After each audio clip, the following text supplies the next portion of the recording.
Samuel Huntington जी का clash of civilisation का जो मॉडल था, जो कॉन्सेप्ट उन्होंने दिया था 1991 के बाद, वो आज फिर रिलेवेंट हो रहा है। फ्रांस में जो ये शरणार्थियों का जो संकट है और जो वहाँ migrants over the period of time गए हैं अरब से विशेषकर, उनका जो कन्फ्लिक्ट अब फ्रांस के नॉर्म्स के साथ, उनकी वैल्यूज़ के साथ जो अब बाहर आ रहा है, इवन पूरे यूरोप में जो अब हम कॉन्सिक्वेंसेस देख रहे हैं माइग्रेंट क्राइसिस के, इसने एक बात तो तय कर दी कि मल्टीकल्चरलिज्म के बाजे का बैंड बजा दिया है। अब वो बाजा नहीं बजने वाला, क्योंकि मल्टीकल्चरलिज्म ये कहता था कि जितने भी तरह के लोग डाइवर्स आ रहे हैं आपके देश में, उन्हें आने दीजिए, उन्हें अपने कल्चर, अपनी वैल्यू, अपनी एजुकेशन सिस्टम के हिसाब से रहने दीजिए, कोई बात नहीं, जितने डिफरेंट फूल होंगे उतनी खुशबू होगी, बहुत अच्छी बात है। पर अब हम देख रहे हैं कि किस तरह से एक विशेष साइकोलॉजी लेकर के जब इमिग्रेंट्स आते हैं और एक अपनी गेटोज़ बना लेते हैं और फिर वहाँ अपने ही नॉर्म्स इम्पोज करने की कोशिश करते हैं, एक सेकुलर, एक लिबरल कंट्री में आकर के जो सबको इक्वल ट्रीट करती है लीगली, और बाद में इस तरह का आर्सन करते हैं जो फ्रांस में हो रहा है। बहुत ही दुख की बात है। और डेफिनेटली इससे मल्टीकल्चरलिज्म तो लॉक स्टॉक पैरल गया, ये यूरोप से भी जाएगा। हम देखेंगे मैरियन ली पेन जैसी फार राइट की नेशनलिस्ट लीडर खड़ी होगी फ्रांस में और इमिग्रेंट्स को सीधा किया जाएगा। होना पड़ेगा, नहीं तो जाना पड़ेगा वापस अपने देश को। और इसी तरह से हंगरी और हर जगह ऐसा हो रहा है। तो इमिग्रेंट्स जब कहीं जाते हैं, आप पहले अपने देश को छोड़ के जा रहे हैं, आपका देश इस लायक नहीं जो आपको कुछ दे सकता है, चाहे वो भारत के ही हो। आप वहाँ जाते हैं तो आपको वहाँ के नॉर्म्स, कल्चर की रिस्पेक्ट करनी पड़ेगी। आपके जो कल्चर नॉर्म्स है उसको अपने घर के दरवाजे में रखिए, ऐसी जगह में रखिए जहाँ दूसरों को दिक्कत ना हो।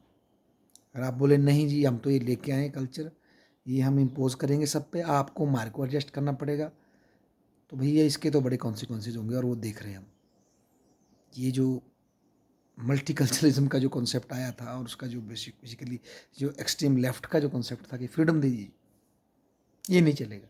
एक देश को चलने के लिए उसके कुछ नैतिक मूल्य होते हैं। एक देश में जहाँ औरत के कपड़े से उसकी इज्जत तय नहीं होती है, वो चाहे बिकिनी में जाए, चाहे पैंट में जाए, चाहे किसी भी जाए, उसका सम्मान होता है। वहाँ पर एक ऐसी आइडियोलॉजी ला करके कि औरत पूरी ढकी हो तो तब ये सम्मान में रहेगी, अदरवाइज़ हम इसको गलत दृष्टि से देखेंगे, ये आइडियोलॉजी नहीं चलेगी वहाँ। वो फ्रांस की भूमि है।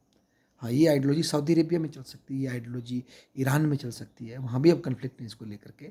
तो ये हमें समझना पड़ेगा, जिस लैंड में आप जा रहे हो, उस लैंड की बेसिक वैल्यूज़ को आपको स्वीकार करना पड़ेगा। भारतीय भी जो जा रहे हैं, विशेषकर जो हिंदू लोग जा रहे हैं, अब फ्रांस में अगर बीफ कटता है, गऊ कटती है, तो आप कुछ नहीं कर सकते।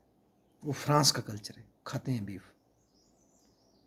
हाँ, आपने कोई फार्म लेकर के वहाँ पर गाय के लिए शरणार्थी बनाना है, फिर फैलाना है कि गाय को ना काटो, कोई डेमोक्रेटिक तरीके से कुछ लैंड लेके कुछ करना है, वो दूसरी बात है। पर आप बोले हम बैन लगा देंगे, आप कौन होते हैं भाई दूसरे के देश में जा कर के? आपको उनके नॉर्म्स और जीवन मूल्यों के साथ एक बैलेंस बनाकर चलना पड़ेगा। तो ये फ्रांस का जो कन्फ्लिक्ट है, ये बहुत कुछ दिखा रहा है।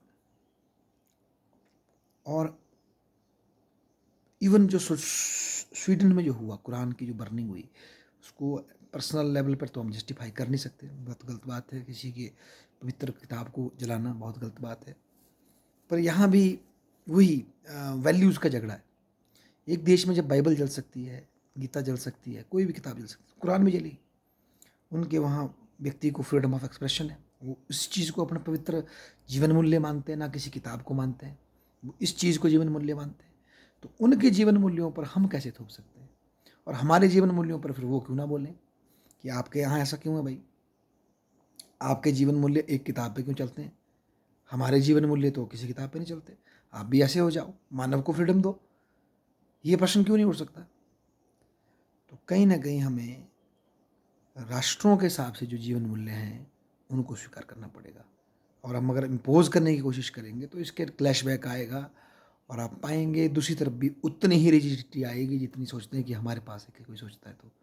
तो इसलिए ये जो क्लैश ऑफ सिविलाइजेशन जो हंटिंगटन ने बात बोली थी, वो आज दिख भी रही है।